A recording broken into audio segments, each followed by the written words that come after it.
Hello বন্ধুরা, আমি দীপ আর তোমরা শুনছো ভূতবং। ভূতের রাজ্যে সকলকে স্বাগত। বন্ধুরা, আজকে ঘটনা শেয়ার করেছে বেহালা থেকে আকাশ রায়।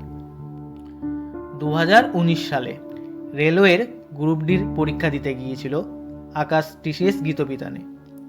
আর সেইখানে যেই অলৌকিক ঘটনাটি ঘটেছিল ওর সাথে আর ওর ভাইয়ের সাথে, সেই ঘটনাটি আজ তোমরা শুনতে চলেছো। ঘটনাটি শোনার আগে বন্ধুরা, তোমরা যারা এখনো পর্যন্ত ভূতবাং চ্যানেলটিকে সাবস্ক্রাইব করোনি তারা এবার সাবস্ক্রাইব করেই দাও, আর পাশে থাকা বেল আইকনটিও ক্লিক করে রেখো, যাতে ভূতবাংয়ের ঘটনা আসা মাত্রই তোমাদের কাছে নোটিফিকেশন পৌঁছে যায়। তাহলে বন্ধুরা, কানে হেডফোন গুঁজে রেডি হয়ে যাও, চলো আজকের ঘটনাটি শোনা যাক। হ্যালো দীপদা, আমি আকাশ রায় বেহালা থেকে বলছি। 2019 সালে রেলের গ্রুপ ডির এক্সাম ছিল টিসিএস গীতবিতানে। এক্সাম দিতে গিয়ে আমার সাথে যেই অলৌকিক ঘটনাটি ঘটেছিল সেটি শেয়ার করলাম। ঘটনাটা যদি পড়ে শোনাও তাহলে আমি খুবই খুশি হব। আমার এক্সাম ছিল ফার্স্ট শিফটে, একদম সকালে। অত ভোরবেলায় ট্রেন বাসের ঝামেলা, তাই ঠিক টাইমে পৌঁছাতে পারবো কি না ঠিক ছিল না। তার জন্য কি করি, আগের রাতেই বেরিয়ে যাই ভাইকে নিয়ে। বাড়ি থেকে বেরোই রাত 9টা নাগাদ। ঠিক করি রাতটা এক্সাম সেন্টারের সামনেই কাটাবো। রাত কাটানোর জন্য চাদর, পেপার, যাবতীয় সব কিছু নিয়ে গেছিলাম। ওইখানে গিয়ে দেখি শুধু আমরাই না, অনেক দূর দূরান্ত থেকেও আরও কয়েকজন পরীক্ষার্থী এসছে, সবাই ছড়িয়ে ছিটিয়ে বসে। আমি আর ভাই ঠিক করি ফাঁকা জায়গা দেখে বসবো, পেপার চাদর পাতবো আর ঘুমাবো। প্রথমে একজন ঘুমাবো, একজন পাহারা দেবো, পরে অন্যজন ঘুমাবে আর একজন পাহারা দেবে। এটাই আমাদের ঠিক হয়, কারণ দুজন একসঙ্গে শুলে স্বাভাবিক ফোন ব্যাগ আছে, চুরি হওয়ার সম্ভাবনা আছে, এমনি ফাঁকা ওপেন জায়গায় ঘুমাচ্ছি। আমি আগে শুই, ভাই বসে ফোন ঘাঁটছিল। আমার চোখটা লেগেও যায়। কিছুক্ষণ ঘুমানোর পর ভাই আমাকে ডাকছে, এ দাদা দাদা ওঠ, তাড়াতাড়ি ওঠ। আমি ভাবি মনে হয় অনেকক্ষণ ঘুমিয়েছি তাই ভাই ডাকছে। আমি উঠি, উঠে দেখি ভাই কাঁপছে। আমি বলি, কি রে কি হলো? ও বলে ভূত আছে। আমি ধমক দিই, বলি হুর কী সব বলছিস? ভাই বলে, হ্যাঁ রে দাদা, ভূত আছে এখানে, আমি ভূত দেখলাম। ভাই বলে, আমার ফোন ঘাঁটতে ঘাঁটতে চোখটা লেগে গিয়েছিল। হঠাৎ আমার মুখে কে যেন জল ছেটায়।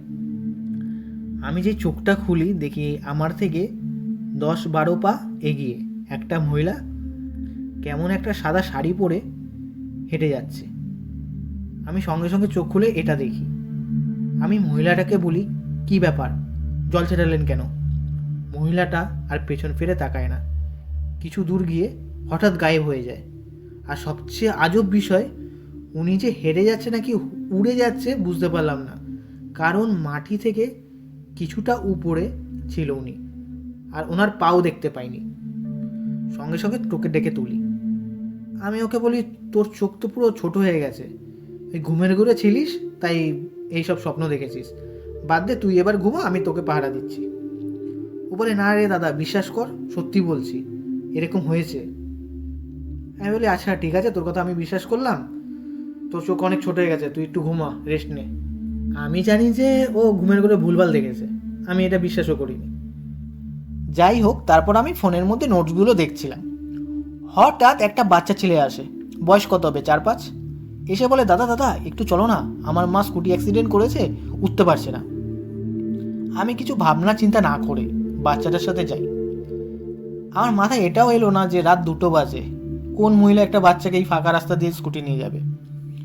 কিছুটা এগিয়ে যাই, রাস্তায় দেখি কোনো অ্যাক্সিডেন্টের চিহ্নই নেই। বাচ্চাটাকে বলি, কি হলো, তোমার মা কোথায়? বাচ্চাটা পাঁচিলের দিকে আঙুল দিয়ে দেখায়, ওই যে আমার মা।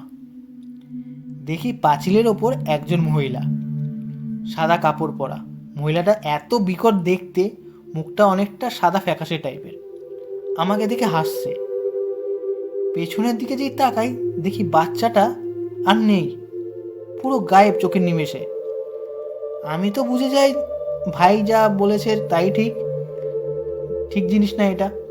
আমি দৌড় দিই, ভাইয়ের কাছে যাই, দেখি ভাইও উঠে বসে আছে, কাঁদছে।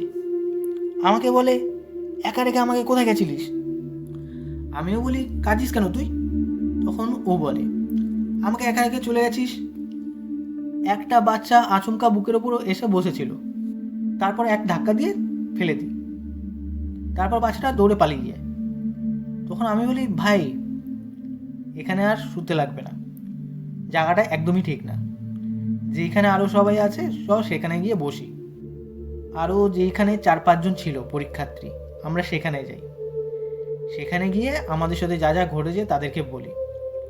ওরা বলে, তোমরা আর একা থেকো না, কোথাও আমাদের সাথেই থাকো, কোনো প্রবলেম নেই, রাত তো অনেক হয়েছে, ফাঁকা একদম জায়গা, তো এরকম নেগেটিভ ঘটনা ঘটতেই পারে। তখন ওদের মধ্যে থাকা একজন বলে, ও যখন বাথরুম করতে গেছিল ও স্পষ্ট অনুভব করছে যে পেছন দিয়ে একজন মহিলা হেঁটে যাচ্ছে, আর সেই জায়গায় লাইট পোস্ট ছিল। একটা বিশাল লম্বা ছায়া ওই পাঁচিলের মধ্যে পড়ে।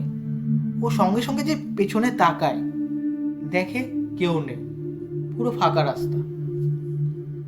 তো সবাই তো বুঝে যায় যে জায়গাটা, এরিয়াটা রাতে ঠিক না। আমরা ঠিক করি না সারা রাত ওই বসেই কাটাবো, কেউ বাথরুমে গেলে সবাই একা কেউ যাবে না, 2-3 জন সবাই একসঙ্গে যাব। তো এটাই ঠিক হয়, আমরা তাই করি। তো দীপদা, এই ছিল ঘটনাটা যদি ভূতভঙ্গে পড়ে শোনাও তাহলে আমি অবশ্যই খুশি হব। আর আমার কাছে আরও একটা ঘটনা আছে, যেটা পরে সময় পেলে আরও একদিন লিখে পাঠাবো। তাহলে বন্ধুরা, আজকের এই ঘটনাটা কেমন লাগলো কমেন্ট করে জানিও আর লাইক করে দিও। আর বন্ধুরা, তোমরা যদি ঘটনা পাঠাতে চাও তাহলে আবারও বলছি, সেই আমাদের জিমেল আইডি bhutbongofficial@gmail.com, যেটা আমাদের ডেসক্রিপশনও দেওয়া আছে, সেখানে তোমরা তোমাদের ঘটনা লিখে পাঠাতেই পারো। তাহলে বন্ধুরা, আজকের জন্য এইটুকুই, টাটা, বাই।